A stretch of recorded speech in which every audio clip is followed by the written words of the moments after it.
ओम शांति। आज का प्रातः क्लास है 5 अक्टूबर 1968। मीठे मीठे रूहानी बच्चों को रोज रोज सावधानी जरूर देनी होती है। वो कौन सी सावधानी है?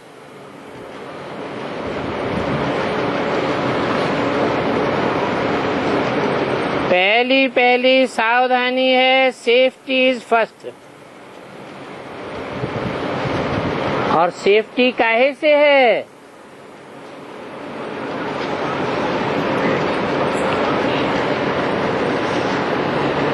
तुम्हारी युद्ध है ना, माया से युद्ध है। युद्ध में जाते हैं तो सेफ्टी के लिए क्या करते हैं? कवच धारण करते हैं। तो याद की यात्रा ये तुम्हारा कवच है। इससे तुम बहुत सेफ रहते हो। तो बच्चों के लिए मूल बात ये है, बाप ने समझाया है, तुम बच्चे जितना याद की यात्रा में तत्पर रहेंगे उतनी खुशी भी रहेगी और मैनर्स, चलन, कैरेक्टर्स सब ठीक होते रहेंगे। क्योंकि याद की यात्रा से तुमको पावन बनना है और कैरेक्टर्स सुधारना है।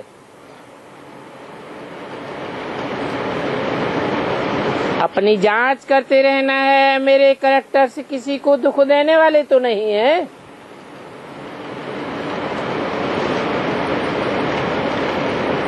या कोई भी प्रकार का मेरे अंदर देभान तो नहीं आ जाता है। ये अच्छी रीत अपनी जांच करनी है। बाप बैठ बच्चों को पढ़ाते हैं और तुम बच्चे पढ़ते भी हो और औरों को भी पढ़ाते हो।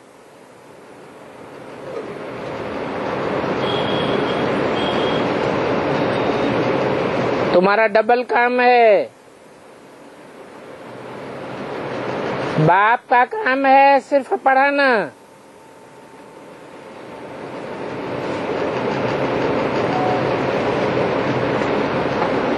बाप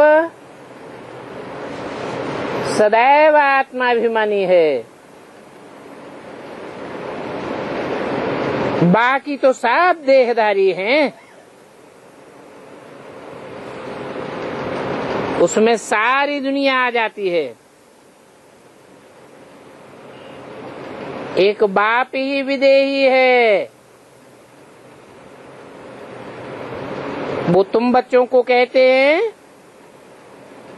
कि तुमको भी विदेही बनना है। अभी मैं आया हुआ हूँ तुमको विदेही बनाने के लिए और पवित्र बन करके ही विदेही दुनिया में जावेंगे।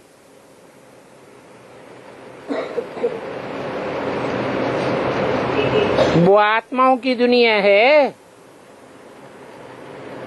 वहाँ छी छी को साथ नहीं ले जावेंगे। इसलिए पहला मंत्र ही ये देते हैं,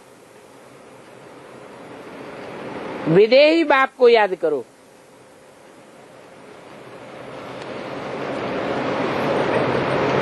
ये माया को वश करने का भी मंत्र है और पवित्र होने का भी मंत्र है। तो इस मंत्र में बहुत खूबियां भरी हुई हैं।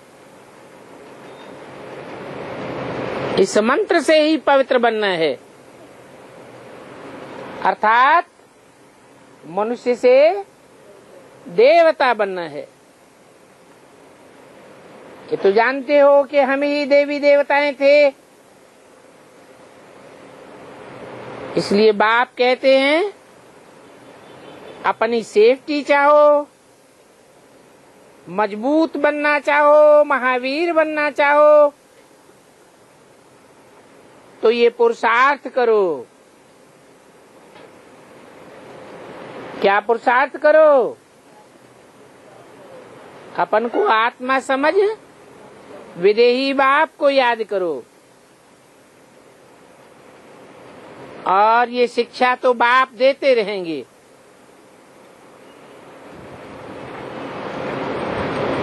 अभी ड्रामा अनुसार बिल्कुल ठीक ही चल रहा है, फिर आगे के लिए भी समझाते रहेंगे।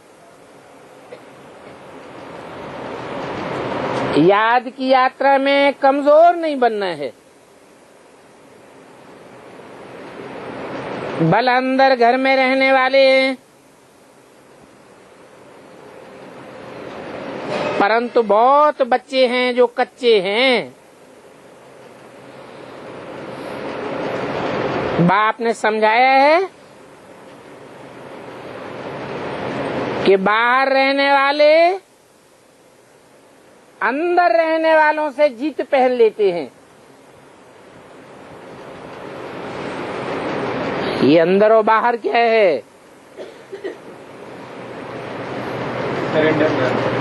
अंदर माने जो बाप के घर में रहते हैं सेफ्टी में, और बाहर वाले मना जो बाहर की दुनिया के कनेक्शन में आते हैं, अर्थात घर गृहस्थ में रहते हैं। तो बाप ने समझाया है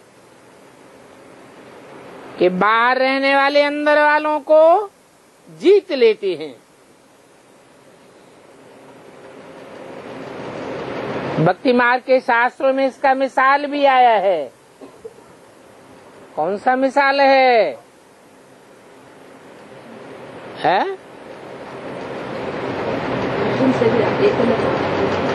बाहर वहां रहने वाला, बाहर सीखने वाला एकलव्य था,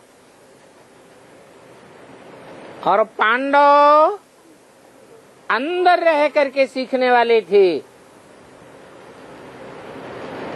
एकलव्य बाण विद्या में अर्जुन से भी तीखा चला गया। कहेंगे एकलव्य के मुकाबले अर्जुन फेल हो गया और बाहर वाला जीत गया। देखो कहानी कैसी बनाई है।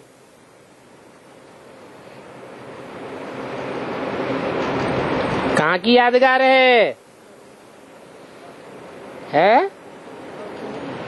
ये जो कहानी बनाई है वो यादगार कहाँ की है? संगम युग की। कैसे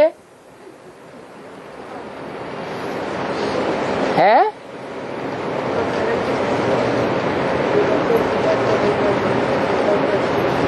अरे जितने भी बेसिक में चलने वाले ब्रह्मा कुमार कुमारी,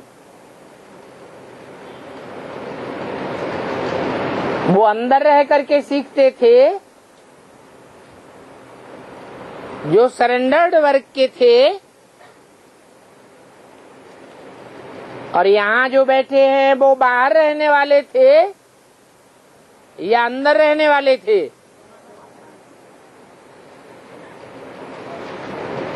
ज्ञान का तीर पूरा हजम किसने किया? बाहर रहने वालों ने हजम कर लिया, और अंदर वाले उसे पचा ही नहीं सके।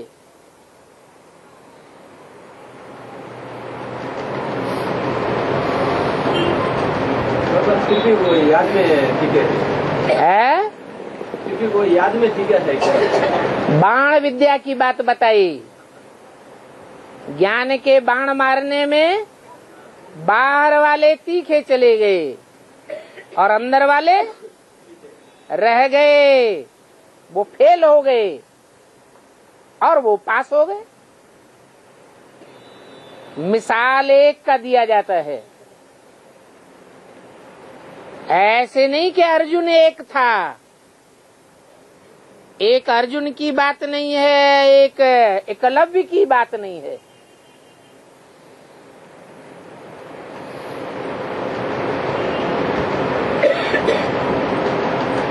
बाहर रहने वाली गोपिकाएं खास करके जितना याद करती है, उतना अंदर में रहने वाले याद नहीं कर सकते।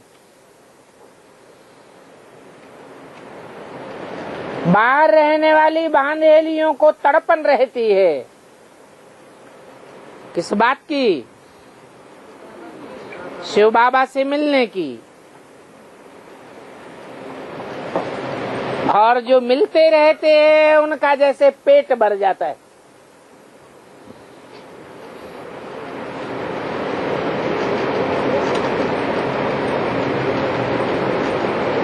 तो वो बांधेलियां बहुत याद करते करते बहुत ऊंच पद पाई लेती है।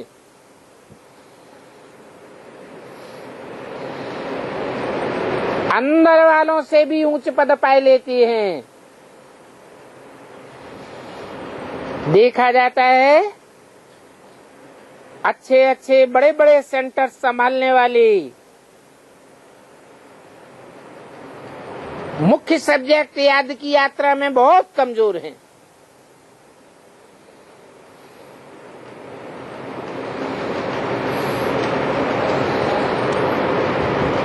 तो बाप कहते हैं कि ज्ञान तलवार में जौहर बहुत अच्छा चाहिए। जौहर किस बात का हुआ? याद की यात्रा का जौहर हुआ। जौहर न होने के कारण किसी को ज्ञान का तीर नहीं लगता है। तो रिजल्ट क्या होता है? ज्ञान सुनने वाले पूरा मरते नहीं हैं, समर्पित नहीं होते। बच्चे कोशिश करते हैं ज्ञान का बाण लगाकर बाप का बनावे, अर्थात मर्जीवा बनावे, परंतु मरते नहीं है। तो क्या समझा जाए? याद का जौहर कम है, ज्ञान तलवार में वो जौहर नहीं है। बाबा भल जानते हैं कि ड्रामा बिल्कुल एक्यूरेट चल रहा है, परंतु आगे के लिए समझावेंगे तो जरूर ना। हर एक अपने दिल से पूछे कि हम कहाँ तक याद करते हैं। ये तो पक्का है कि याद से ही बल आवेगा। इसलिए कहा जाता है ज्ञान तलवार में जौहर चाहिए। ज्ञान तो बहुत अच्छी रीति समझा सकते हो,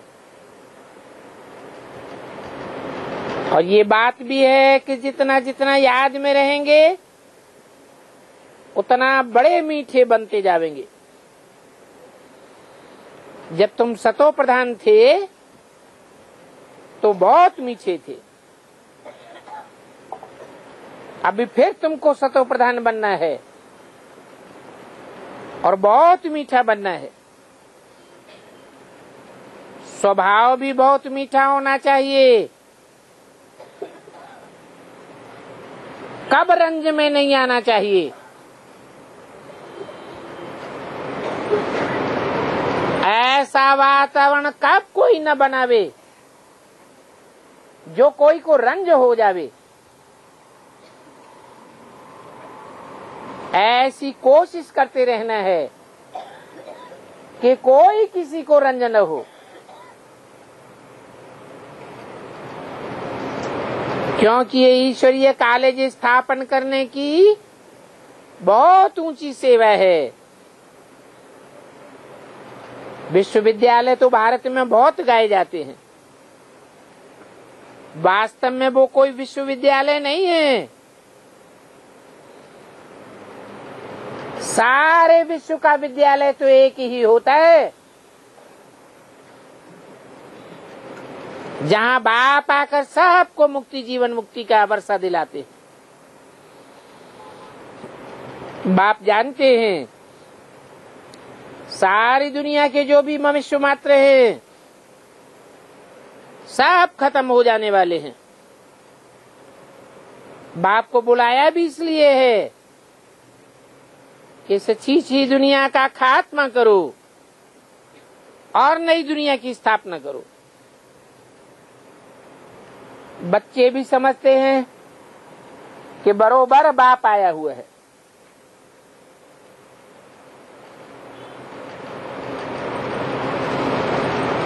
अभी जब बाप आया हुआ है तो माया का पंप देखो कितना है।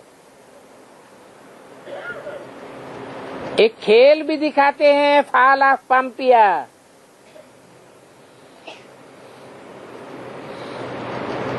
बड़े बड़े मकान बन रहे हैं,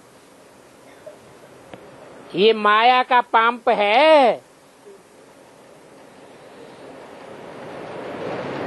सतयुग में इतनी मंजिल के मकान नहीं होते हैं। यहाँ तो ये कितनी मंजिल के मकान बनते रहते हैं, क्योंकि जगह बहुत कम है रहने के लिए। और जब विनाश होता है तो ये ऊंची ऊंची मंजिलों के मकान बहुत शोभा पाते हैं।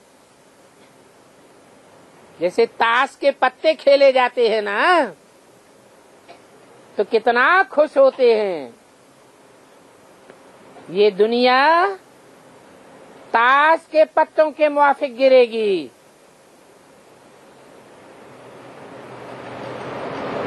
आगे इतने बड़े बड़े मकान नहीं बनते थे।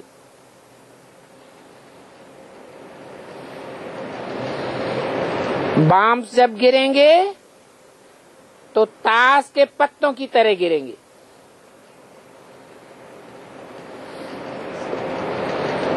इसका मतलब ये भी नहीं है कि मल्टी स्टोरी में रहने वाले ही मरेंगे, ऐसे नहीं समझ लेना। बाकी एक दो मंजिल वाले रह जाएंगे, नहीं। जो जहां होगा, चाहे समुद्र पर होगा, पृथ्वी पर होगा, आकाश के ऊपर होगा, पेड़ों पर रहे पड़े होंगे, अथवा छतरी लेकर उड़ रहे होंगे, वो सब खत्म हो जाएंगे। ये सारी पुरानी दुनिया है ना, इस पुरानी दुनिया में कितने लाख योनियां हैं? 84 लाख योनियां हैं। वो सारी की सारी 84 लाख योनियां ही खत्म हो जाएंगी। वहां नई दुनिया में ये कुछ भी नहीं होंगे, न इतने मनुष्य होंगे, न इतने मच्छर मक्खी आदि होंगे। यहाँ तो देखो ढेर के ढेर हैं। 5:10:68 की वाणी का दूसरा पेज। अभी तुम बच्चे तो देवता बन रहे हो।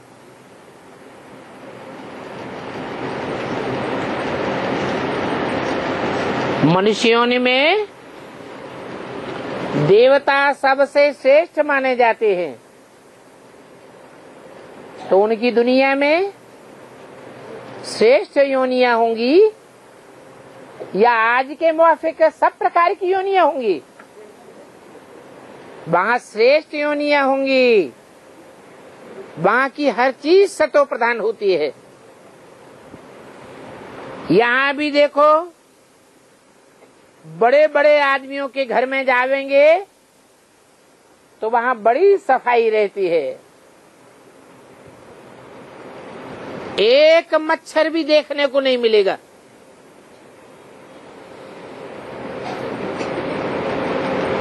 तो बाप कहते हैं तुम तो सबसे बड़े आदमी बनने वाले हो, बड़े से बड़े देवता बनने वाले हो।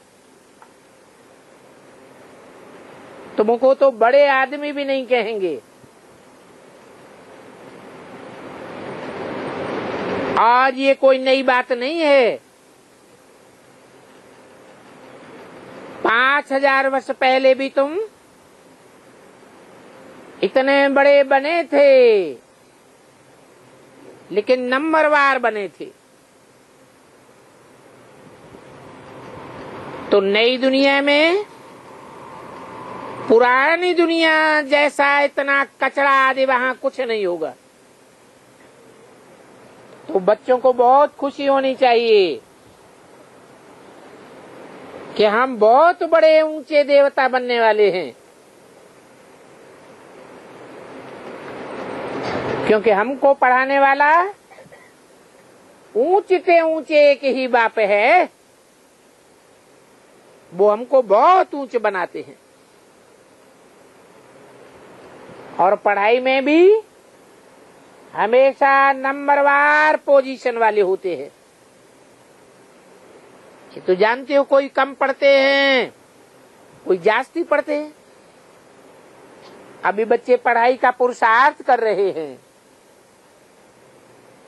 बड़े बड़े सेंटर्स खोल रहे हैं,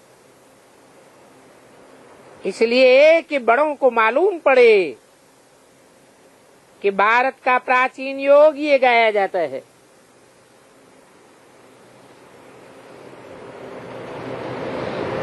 क्या कहा? बड़े बड़े सेंटर्स खोलने की क्या जरूरत है?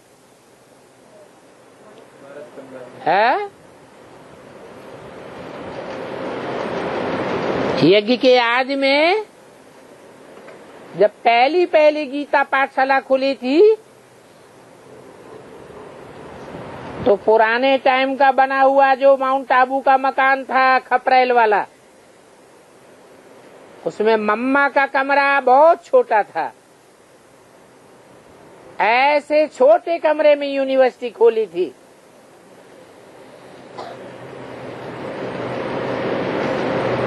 तो ऐसे छोटे छोटे कमरों में यूनिवर्सिटी खुलती रहे तो नहीं चलेगा,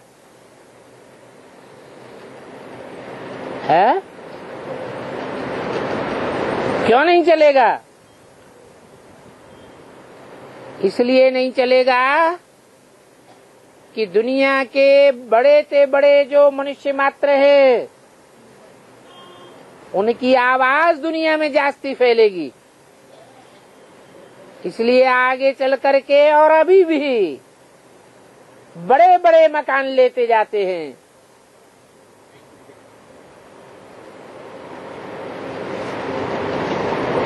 ताकि बड़ों को मालूम पड़े ये भारत का बड़े से बड़ा प्राचीन राजयोग है, जिसे देख करके खास विलायत वालों को जास्ती उत्कंठा होती है कि हम भी राजयोग सीखें। भारतवासी तो बड़े तमो प्रधान बुद्धि है, वो विलायती लोग तो फिर भी सतो प्रधान हैं।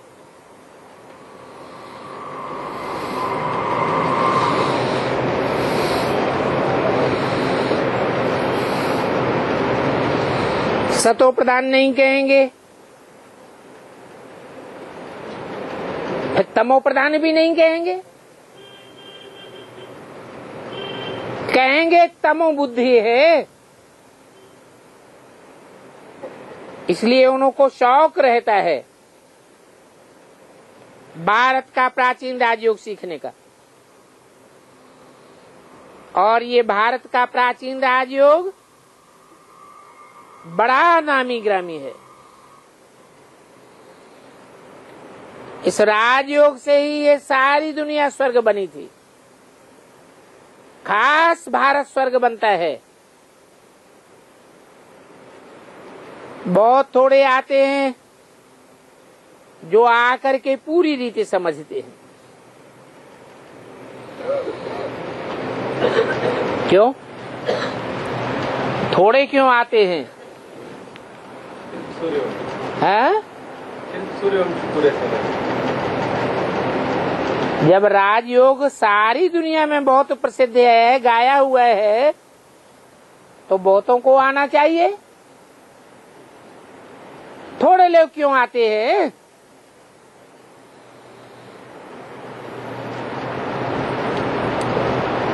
मम्मा बाबा जब तक जीवित थे तो थोड़े लोग आते थे। उनके शरीर छोड़ने के बाद लोगों की संख्या जास्ती बढ़ गई। क्यों बढ़ गई? क्योंकि राजयोग के नाम पर बेसिक ज्ञान में पंप एंड शो ज्यादा बढ़ गया।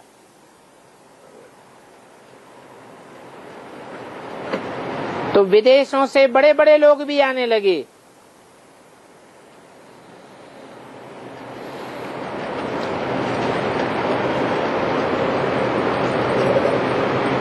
जो आकर के थोड़ा बहुत समझते हैं।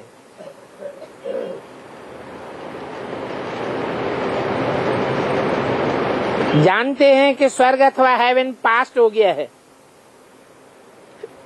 सो अभी फिर जरूर होगा। हेवन अथवा पैराडाइज है सबसे वंडर ऑफ द वर्ल्ड। स्वर्ग का नाम कितना बाला है।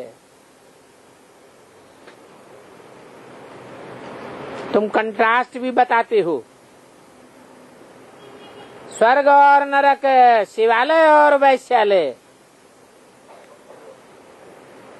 तुम बच्चों को अभी नंबरवार पुरुषार्थ अनुसार याद है कि हमको शिवालय में जाना है। वहां जाने के लिए शिव बाबा को याद करना है। वो हमारा पंडा है, सभी को ले जाने वाला है। भक्ति को कहा जाता है रात और ज्ञान को कहा जाता है दिन। तुम तो जानते हो कि रात और दिन में बहुत फर्क है।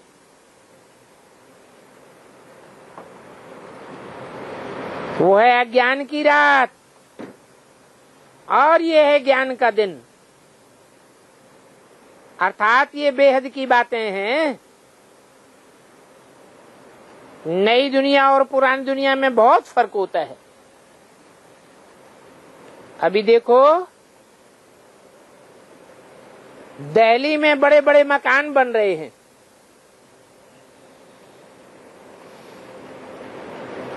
तो बच्चों की दिल होती है कि इतनी ऊंचे से ऊंची पढ़ाई, ऊंचे से ऊंचे मकान में हम जा करके पढ़ावें तो बड़े बड़े लोग जागेंगे।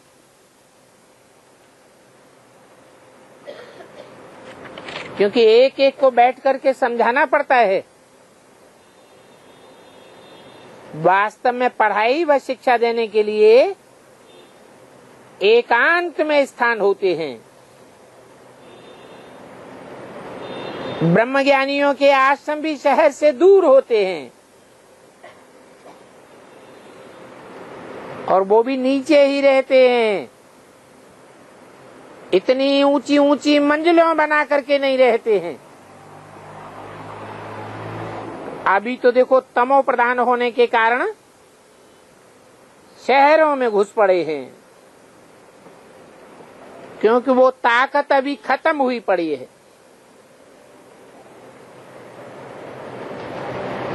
इस समय सभी की बैटरी खाली हो गई। सन्यासियों की बैटरी भी खाली है। तो अभी ये आत्मा की बैटरी कैसे भरी जावे, ये बाप के सिवाय कोई बता ही नहीं सकता। बैटरी कोई चार्ज कर ही नहीं सकता। हाँ, आगे चल करके बच्चों को बैटरी चार्ज करने की ताकत आ जाएगी। इसके लिए मुख्य पुरुषार्थ है याद की यात्रा का, जिसमें माया के विघ्न पड़ते हैं। जो विघ्न आते हैं उनके बारे में कोई कोई तो सर्जन के आगे सच सच बतलाते हैं, कोई छिपा लेते हैं। नहीं तो अंदर में जो जो खामियां हैं वो बाप को बतलाना पड़े। इस जन्म में जो पाप किए हैं वो भी अविनाशी सर्जन के आगे वर्णन करना चाहिए। नहीं तो जो जो पुरुषार्थ में आगे बढ़ते जाएंगे वो न बताई हुई बातें वो पोता मेल दिल के अंदर खाता रहेगा। सुनाने के बाद फिर खावेगा नहीं।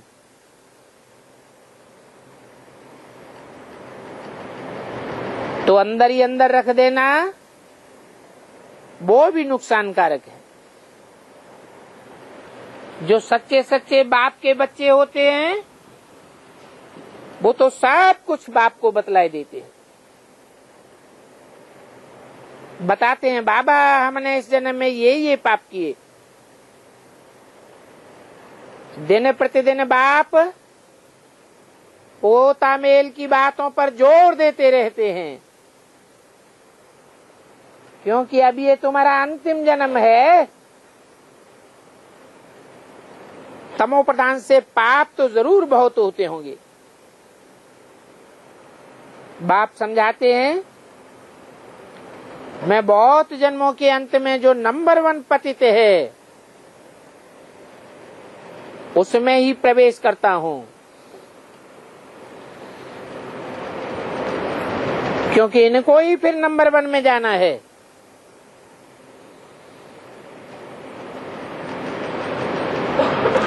तो नंबर 1 में पतित तन में मैं आता हूं तो इनको मेहनत भी बहुत करनी पड़ती है।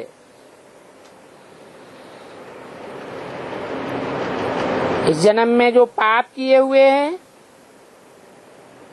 तो कईयों को पता भी नहीं पड़ता है कि हम ये क्या करते हैं। बाप को सच नहीं बतलाते हैं, कोई कोई तो सच बतलाए देते हैं। बाप ने समझाया है ये कर्मेंद्रियां शांत तब होंगी जबकि तुम्हारी कर्मातीत अवस्था बन जाती है। कर्मातीत अर्थात कर्म करने से परे की स्टेज बनी रहे। बल कर्मेंद्रियों से कर्म करते रहे परंतु उनका प्रभाव आत्मा के ऊपर न पड़े, उसको कहते हैं कर्मातीत अवस्था। ऐसी अवस्था बनाने के लिए बहुत मेहनत करनी पड़े। जैसे मनुष्य बूढ़े हो जाते हैं तो उनका डिस्चार्ज आज होना ऑटोमेटिकली बंद हो जाता है।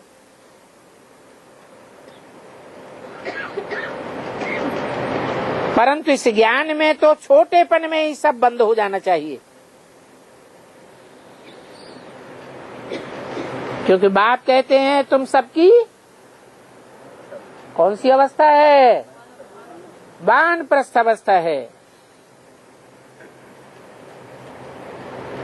अगर योग बल में मजबूत रहे तो इन सब बातों की अंत हो सकती है।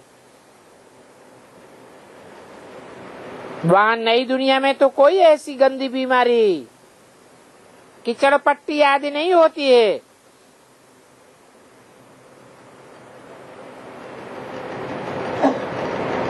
वहां तो है ही राम राज्य। मनुष्य बड़े ही साफ सुथरे रहते हैं। यहाँ तो लगा ही पड़ा है रावण राज्य। तो अनेक प्रकार की गंदगी आदि की बीमारियां हैं। सतयुग में तो ये कुछ भी नहीं होता। वहां तो बड़ी सफाई रहती है, बात मत पूछो। और वहां का नाम ही देखो कितना फर्स्ट क्लास है। स्वर्ग, हेवन, पैराडाइज। बाप ने समझाया है। भक्ति मार्ग को कहा ही जाता है ठगती का मार्ग।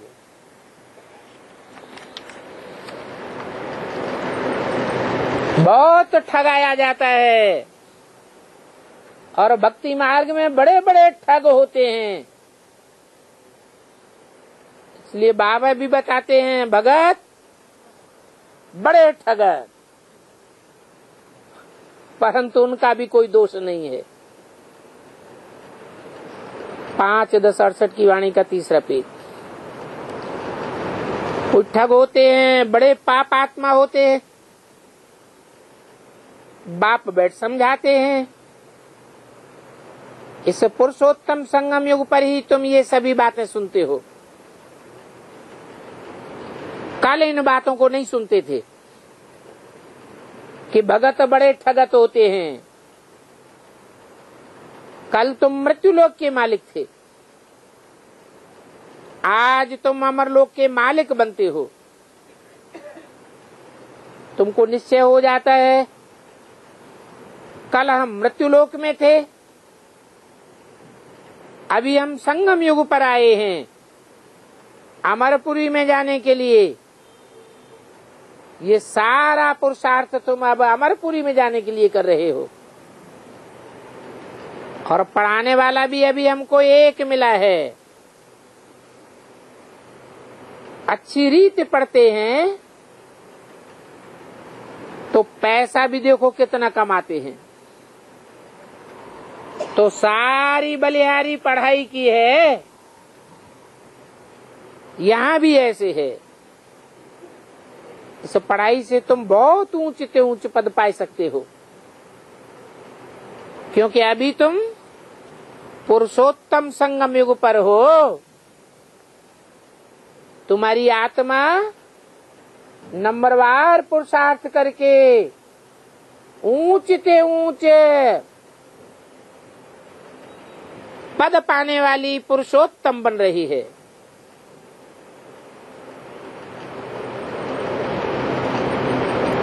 कल कलयुग में थे, आज संगम युग पर हो। कल तुम सतयुग में जाने वाले हो। तो देखो रात दिन का फर्क पड़ जाता है। रात कहा ही जाता है भक्ति मार्ग को। ज्ञान बुद्धि में आ जाने से भक्ति मार्ग आपे ही छूट जाता है। कोई को कहना भी नहीं पड़ता है कि तुम भक्ति छोड़ दो। कल तुम घोर अंधेरी रात में थे, अभी तुम रोशनी में आ गए हो। और ये बात तुम्हारे सिवाय और कोई को पता नहीं है। फिर कभी कभी तुम भी बच्चे भूल जाते हो, पुरानी दुनिया में चले जाते हो। इन बातों को भूलना अर्थात पुरानी दुनिया में चले जाना। अभी तुम संगमयुगी ब्राह्मणों को मालूम है, आत्मा जानती है कि हम कलयुग में नहीं हैं। ये बात सदैव याद रखनी है कि हम कहाँ हैं? है? पुरुषोत्तम संगम युग पर हैं। कभी भी पुरानी दुनिया के मनन चिंतन मंथन में नहीं जाना चाहिए। बीती सो बीती,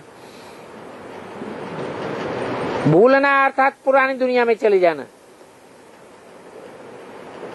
हम नए विश्व के मालिक बन रहे हैं। ये बात सदैव याद रखनी है। और ऊंचते ऊंच बाप हमको पढ़ाते हैं नई दुनिया में जाने के लिए। ये तुम्हारा शुद्ध अहंकार है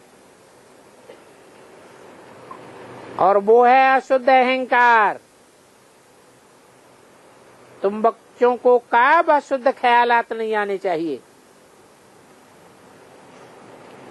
ऐसा पुरुषार्थ करते करते आखिरी पिछाड़ी में तुम्हारी रिजल्ट निकल आवेगी।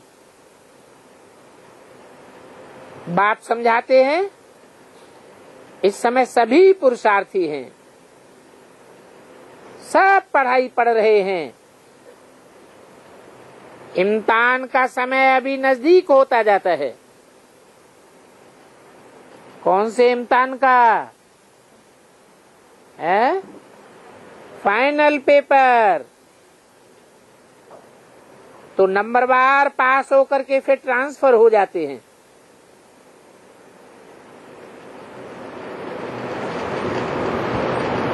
तो हम ट्रांसफर हुए या नहीं हुए? है कह रहे माताएं कह रही नहीं हुए है? अरे बेसिक नॉलेज में ट्रांसफर हो गए। बेसिक नॉलेज का हमारा फाइनल पेपर पूरा हो गया। जिनका फाइनल पेपर पूरा हो जाता है वो फिर ऊंची क्लास में चले जाते हैं। स्थान भी बदल जाता है, टीचर्स भी बदल जाते हैं और संगी साथी भी बदल जाते हैं। तो कहेंगे बेसिक में तुम्हारी रिजल्ट निकल आई।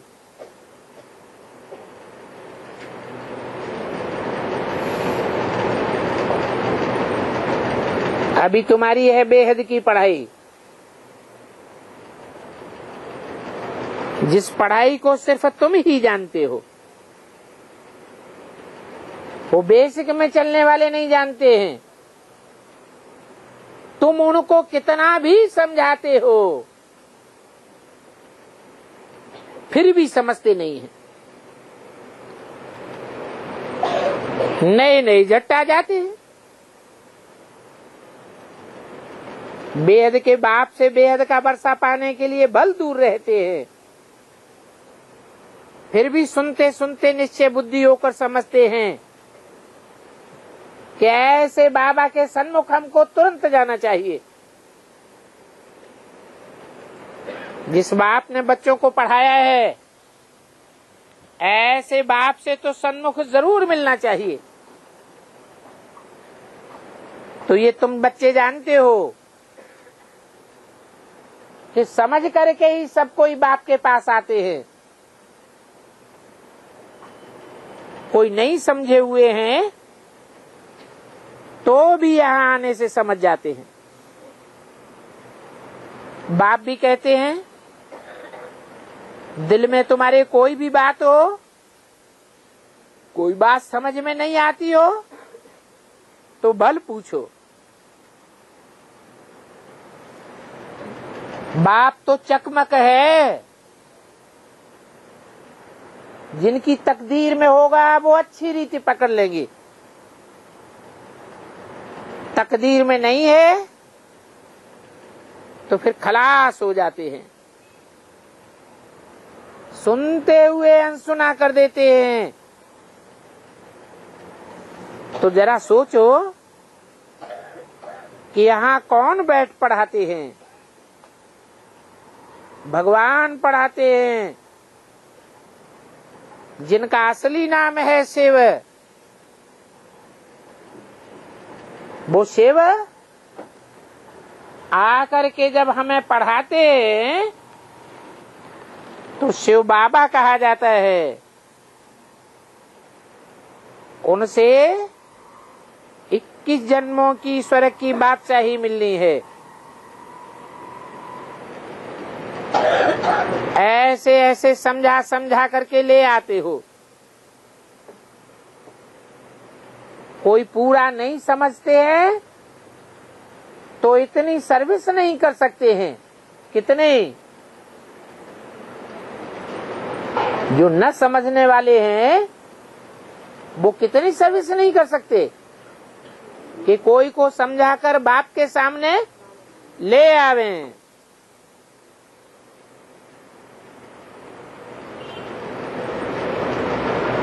जरूर कहीं बंधन में, जंजीरों में जकड़े रहते हैं। शुरू शुरू में तुम कैसे अपन को जंजीरों से छुड़ा करके आए?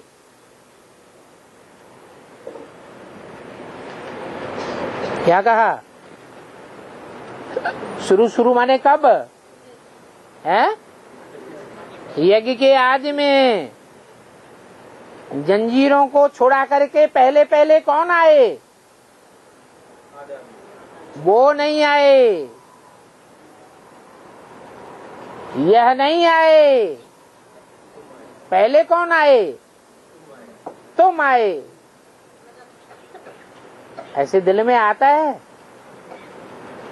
कि पहले भी जंजीरों को तोड़ने वाले हम ही थे, अभी भी बंधन की जंजीरों को तोड़ने वाले पहले नंबर में हम ही बनेंगे। ऐसे चले आए जैसे कि कोई मस्ताने होते हैं। ये भी तुम्हारा ड्रामा में पार्ट था, कशिश होने का।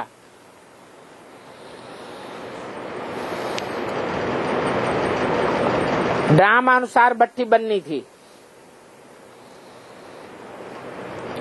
तुम जीते जी माया के बने, पहले बाप के बने, फिर माया तुमको खा गई। तो क्या फायदा हुआ? फायदा हुआ, नुकसान हुआ पहले आने से? हैं? अरे क्या फायदा हुआ? पहले ना आए होते तो लंबे टाइम तक ब्रह्मा बाबा की गोद में जिंदा रहते। पहले आए तो पहले माया ने हप कर लिया। दूसरे एग्जाम में तो पास होता है, फिर आगे के एग्जाम में तो पास होता है ना। हाँ, जो पहले आए उन्होंने पहले अनुभव ले लिया माया का। जो बाद में आए उन्होंने माया का अनुभव बाद में लिया। हम तो समझते हैं माया किसी को छोड़ती नहीं है। तो देखो कैसे कैसे भट्टी में पड़े, फिर कोई कैसे निकले, कोई कैसे निकले। जैसे मशीन में रुपए छपते हैं तो भी कोई कोई खराब हो पड़ते हैं। ये भी ईश्वरीय मशीनरी है। ईश्वर बैठ करके धर्म की स्थापना करते हैं। दुनिया में इस बात का किसी को पता नहीं है। बाप को बुलाते भी हैं, परंतु जैसे कि तवाई, माया रावण एकदम तबाही बना देती है। शिव बाबा की पूजा भी करते हैं, पूजते भी हैं। पूजा किसकी की जाती है? निराकार की या साकार की? तो पूजा भी करते हैं साकार में, मूर्ति भी बनाते हैं, मंदिर में स्थापना भी करते हैं मूर्ति की, फिर कह देते हैं सर्वव्यापी है। अरे जब साकार की साकार रूप में पूजा करते हो फिर वो सर्वव्यापी कैसे हो गया? कितने पत्थर बुद्धि बेसमझ बन जाते हैं। शिव बाबा कहते हैं मैं फिर सर्वव्यापी कैसे हो सकता हूं?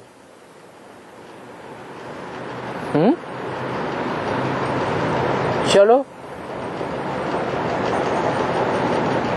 पहले भक्ति मार्ग में सर्वव्यापी हो गया खुदा न खास्ता, अब फिर सर्वव्यापी कैसे हो सकता हूँ? है? हम बच्चों की याद से बाबा से जोड़ के दूसरों को फॉलो करने। माने अभी भी ऐसा हो सकता है, कोई ऐसा वक्त हो जाता, कोई होगा। माया सबको हप नहीं करेगी, नंबर करेगी, माने करेगी ना। तो जब माया हप कर लेगी तो बाप के ऊपर से निश्चय उखड़ जाएगा या बैठा रहेगा? तो सर्वव्यापी होगा कि नहीं होगा?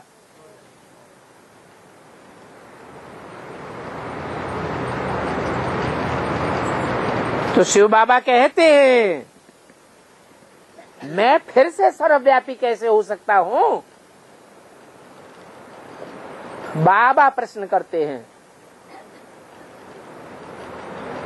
इतना समझाता हूँ कि भक्ति मार्ग में तुमने मेरी पूजा की है, मंदिर बनाए हैं, मूर्ति बनाई है, मूर्ति बनाकर उसमें प्राण प्रतिष्ठा भी करते हो, तब पूजा करते हो।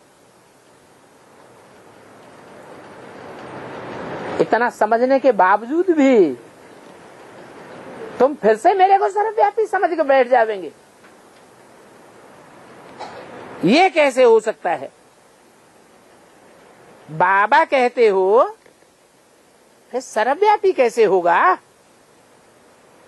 पूजा करते हैं, जिसकी पूजा करते हैं उसको शिव कहते हैं। ऐसे थोड़े ही कहते हैं कि इसमें शिव बैठा है। अभी फिर पत्थर भित्तर में कहना, ये कैसे हो सकता है? क्या सभी भगवान ही भगवान हो जाएंगे? अरे भगवान अनलिमिटेड तो नहीं होगा। तो बाप बैठ बच्चों को समझाते हैं। कल पहले भी तुमको ऐसे ही समझाया था। भिन्न भिन्न प्रकार के बच्चे आते हैं, गाइड बन करके भी आते हैं, बहुत बच्चे आ जाते हैं।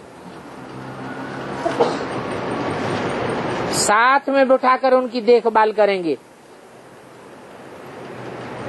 संभालने के लिए पंडा भी ले आते हैं। ये पंडे यहां से फिर वहां जावेंगे, कहेंगे अपने शांति धाम जावेंगे। तो सभी बातें बाप बैठ समझाते हैं, तुम बच्चे फिर औरों को सुनाते हो। बाप तो एक जगह बैठा रहता है,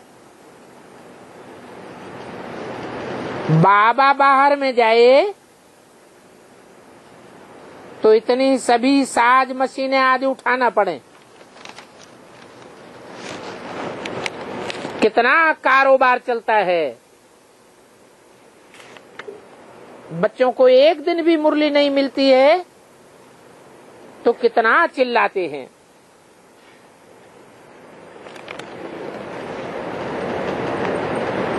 कभी गवर्नमेंट का कोई कारण बन जाता है,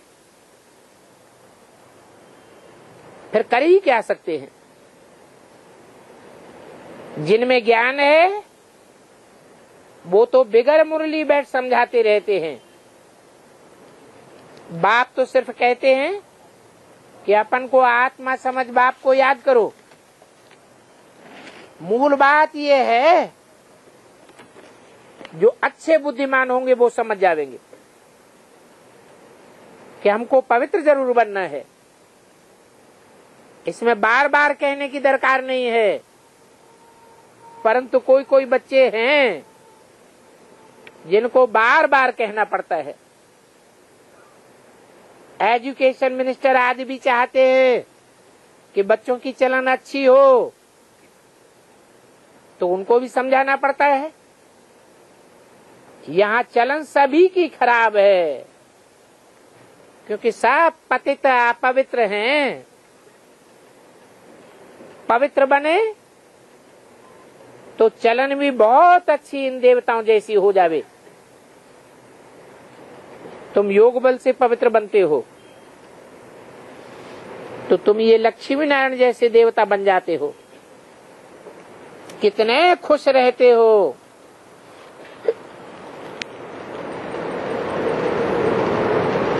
समझ जाते हैं तो झट कहते हैं बाबा हम 5000 वर्ष के बाद आपके पास आए हैं। इस बात को सिवाय तुम बच्चों के कोई समझ नहीं सकता है। बल कितना भी अपन को कोई भगवान कहलाते हैं, अपन को भगवान कह करके दूसरे फॉलोअर्स को फंसाते हैं, परंतु ये बातें कब कोई की बुद्धि में नहीं आ सकती हैं। बच्चियां जिनको साथ में ले आती हैं तो उनको सिखला करके लाती हैं। बाबा तुमसे ऐसे ऐसे प्रश्न पूछेंगे तो उनका ऐसे ऐसे जवाब देना। तो जो अच्छे समझदार होंगे कहेंगे बाबा आप एक बार पूछते हो, हम तो अनेक बार कल्प कल्प आपसे मिले हैं। तो ये बात तो तुम बच्चों की स्मृति में आई है। हम हर 5000 वर्ष बाद बाप के साथ मिलते हैं और ये 5000 वर्ष का चक्र फिरता ही रहता है। बाबा जीत पहनाते हैं, रावण फिर हार खिलाता है, तो आधा आधा है। हार से क्या होता है? अच्छा जीत से क्या होता है वो तो बुद्धि में आ ही जाता है। बाप कहते हैं पढ़ाई तो बिल्कुल सहज है। पंडित तो बड़े बड़े अच्छे फर्स्ट क्लास बन जाते हैं। कहेंगे ज्ञान के पंडित हैं, परंतु है याद की यात्रा में बहुत कमजोर रह जाते हैं। तो उसको बढ़ाना चाहिए। इतनी याद की यात्रा बढ़ानी चाहिए जो कोई को बोलते ही तीर लग जावे। कहते हैं बाबा तीर तो बड़ा मुश्किल की कोई को लगता है। इतना बाण मारते हैं परंतु मरते ही नहीं हैं, बात को समझते ही नहीं है, बाप के बनते ही नहीं है। बाप भी कहते हैं बच्चे कोर्टों में कोई बाप के बनेंगे, जो बनते हैं वो झट मालूम पड़ जाते हैं। अभी बच्चों को सुदर्शन चक्र तो फिराना ही है। एक आंख में शांति धाम, एक आंख में सुख धाम बना रहे। ये बात तो तुम याद कर सकते हो। पहले पहले तुम सुख धाम में आते हो, फिर दुख धाम में जाते हो। इसका क्या कारण है? कि पहले पहले सुख धाम में आते हैं, बाद में दुख धाम में जाते हैं। बोलते बोलते है कि बाप हमको संपन्न बनाकर शांति धाम में ले जाते हैं। फिर संपन्न आत्मा इस सृष्टि पर संपन्न युग में आती है। फिर जैसे जैसे हम सुख भोगते जाते हैं वैसे वैसे आत्मा की बैटरी डिस्चार्ज होती जाती है।